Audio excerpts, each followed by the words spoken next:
LEGO Jurassic World was released alongside the movie Jurassic World in the summer of 2015. Up to that point, 3 other movies from the same franchise had been released, going with the name Jurassic Park. This game goes over the story of each of the 4 movies. Funny thing is that I hadn't watched any of the movies except the first Jurassic Park. That didn't bother me too much because from what I've heard, I'm not losing that much if I get these movies spoiled by playing this game. Okay, let's get into the game itself. When you start a new save, it'll take some time to get to the more thrilling parts. Everyone who's seen the first movie understands why. In fact, 2 whole levels are dedicated to doing kinda mundane tasks. The levels in this game are also really long. Sometimes it feels like the level should end, but then it just keeps going. I mean, I like it. I wouldn't mind if LEGO games became a bit more story-centered. Something else you will probably notice right away is how this game takes some of the voice lines from the movies. This is the sort of feature that sometimes works. I wonder if perhaps you would be good enough to be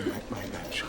And sometimes it just doesn't. Just to be safe, I want everybody in the emergency bunker. Interestingly, they decided to remove swimming from this game. When characters get into deep water, they just drown. This kind of design choice in a video game isn't rare, but from a LEGO game it is. Or at least it was. Okay, I really like how this game tries to think of new abilities to make the game stand out. We got the familiar ones such as digging and shooting targets, but also newer ones like having a light source or taking pictures. Yes, taking pictures has a key role in some of the boss battles and progression. I particularly enjoyed this one level in the first movie. It's rare from a LEGO game to try to pull off this kind of atmosphere. The game forces you to walk the first half of the level, but it didn't bother me at all. The slower pace made me appreciate the visuals more, and even though it was meant to be scary, it felt calming.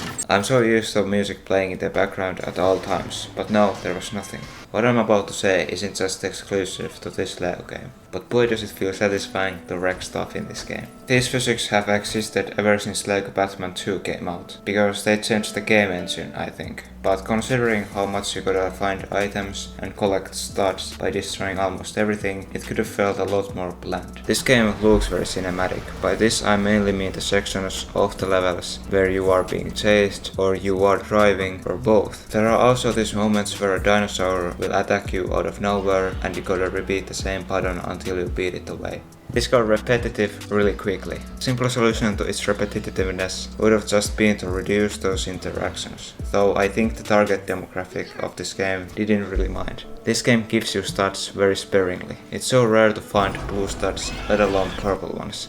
All you see is silver and gold studs. Blue studs you can't even see, because they're always hidden somewhere. And the reason you don't see the purple studs is because they simply don't exist. You probably can't even find it in the game files. And I even tried to replay one of the levels and collect as many studs as I could, and I still didn't get the true survivor. Which means that I either missed them somehow, or the game requires you to buy a stud multiplier.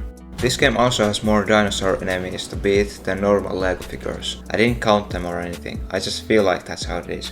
When you win them in a fight, they don't die, because they get these flying stars, which usually means that they just got knocked out. Then I started thinking, why don't LEGO figures share the same fate? Their pieces just fly all over the place. But then I thought about it even more, and realized that if we all lived in a world where games didn't lag, the LEGO figure pieces wouldn't have to be despawned, which means that you could revive them by putting their pieces back together. All along I thought that they would just die, but I guess there's more to it. I need to address something. Okay, you know how in these games you can like 100% them? Yeah, I didn't do it.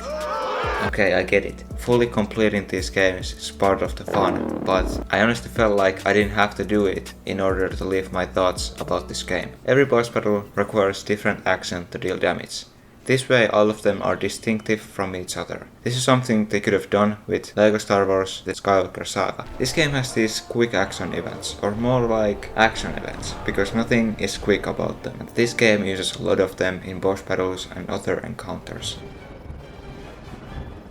It's honestly kinda jarring mechanic, and I wish those record faster reaction. A vital part of LEGO games are the puzzles.